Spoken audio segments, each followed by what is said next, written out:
the medieval times, monks and nuns were often portrayed as leading a life of deprivation and strict adherence to religious vows. But the reality was quite different. They were known to indulge in forbidden pleasures and often led a life that was far from the ascetic ideals they were supposed to embody.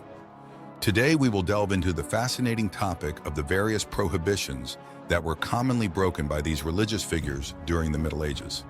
You will discover why, in most cases, the inhabitants of monasteries were overweight, and whether it's true that the emergence of the first smiley face is connected to the everyday activities of medieval monks. We will explore how nuns entertained themselves as night fell, and what the significance of a candle placed near a window was. Make sure to watch the video until the very end so as not to miss any crucial details about gluttony in monasteries.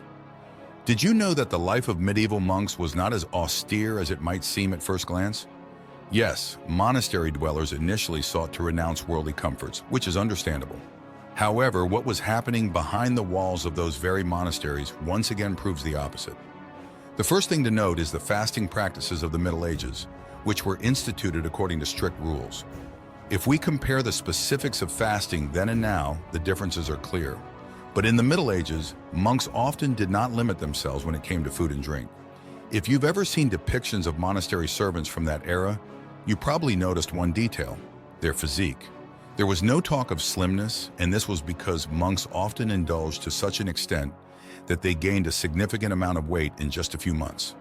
To give you an idea, the medieval fast was limited to simple foods: a small piece of bread, vegetables, fruits, and a bit of protein to maintain normal bodily functions. But the monks took a different path and indulged in gluttony.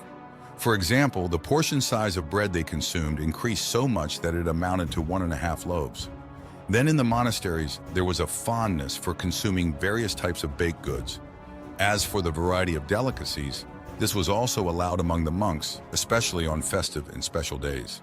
Yes, they indulged in sweets and even seafood, although meat was originally forbidden and was only served in cases when the servants of God began to fall ill. An unusual situation arose regarding the consumption of alcoholic beverages. And this is not surprising. After all, it was the medieval monks who were among the first to master the skill of brewing beer.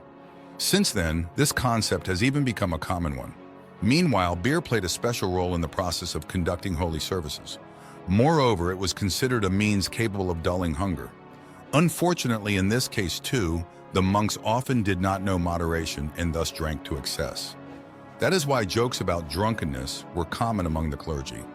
Few people know, but medieval monks not only transcribed manuscripts and books, but also drew images in the margins of pages. It was the clergy who were responsible for the appearance of the first smiley face. These activities were carried out in what was known as a scriptorium, where everything necessary for transcription was located. But let's take it step by step. To meet the required quota, it was necessary to transcribe up to 5 to 6 pages daily. This was hard work that required patience and high concentration. Moreover, the scriptorium was also used for fulfilling commercial orders. And yes, the monks who performed the functions of scribes could not simply refuse to transcribe. It was their duty, and they were obliged to fulfill it.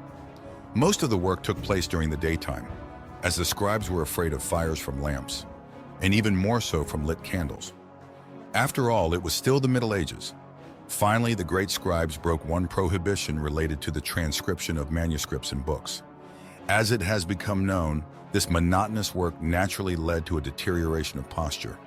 Apparently out of desperation, the monks began to embellish with drawings of various images in the margins of the pages.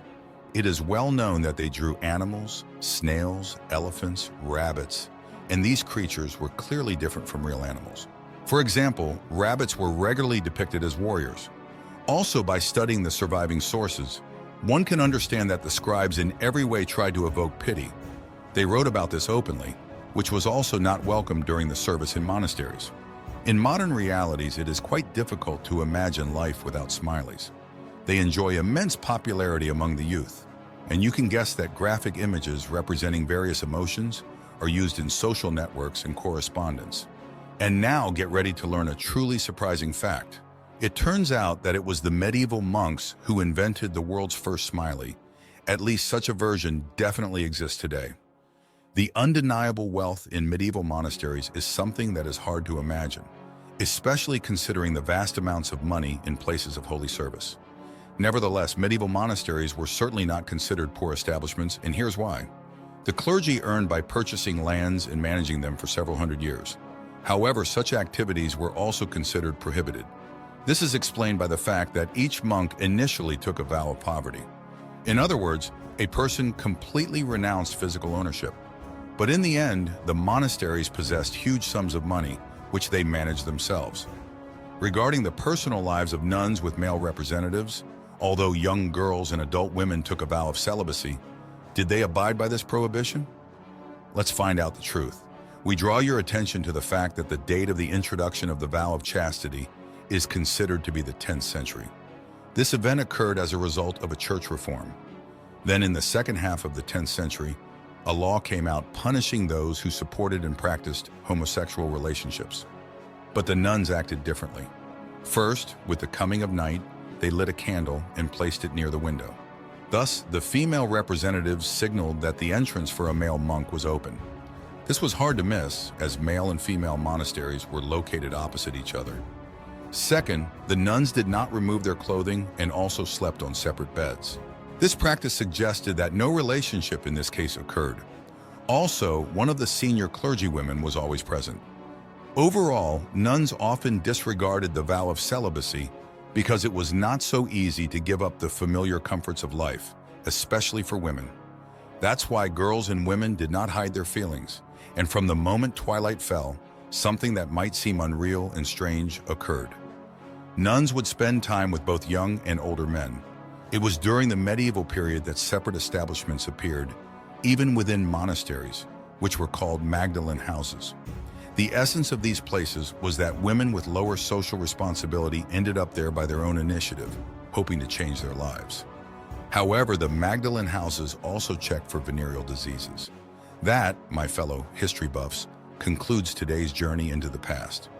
If you enjoyed diving into the depths of history with us, don't forget to hit the like button and subscribe to our channel for more fascinating stories from the past. Your support fuels our passion for uncovering the mysteries of bygone eras. Until next time, keep exploring, learning, and bringing history to life. Thanks for watching.